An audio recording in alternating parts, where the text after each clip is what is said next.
just wondering, the consortium, how do we access, how do we know about the funding that each consortium has? I'll hand that to Robin. All of you are on our email list and receive a newsletter. One of our challenges, I have to say, with the project has been getting together our email list, because the person to contact is ever changing, and sometimes perhaps we haven't got the best contact. However, we do email out all facts, every aged care facility across the region. We have produced, and I hope you've received a newsletter every 3 months, and that has outlined the project, the funding that we've received. Tanya is the consortium manager, by the way. Do you want to add to that? Yeah, so the consortium is basically just a virtual organisation of all the palliative care services in this region. So it's got, the Alfred, Southern Health, Peninsula Health, the community palliative care services. And we got, for this project, we're getting something like $90-something thousand this year, and we're getting 76 or something $1,000 the next year. So it's actually basically just one position. We've chosen to put a bit more money into it, but it's not huge.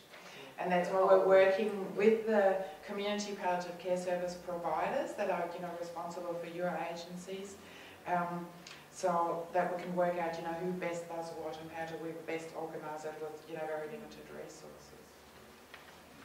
Thank you. Have the local GPs been engaged much with it? Very good question, and I guess Deb talked about GPs.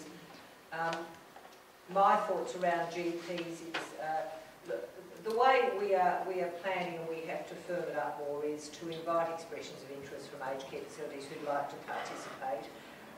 This will be an ongoing rollout, so if people aren't involved in the first lot of training, maybe they want to see how it works for you or someone else, then there'll be ongoing opportunities. So we want to develop a linked nurse network across the region. Once we've identified facilities who will have that first contact training in the toolkit, we aim to contact the GPs associated with those facilities, a little like Deb has done, because I think if you just email the GPs, from across the whole region, that's a pointless exercise.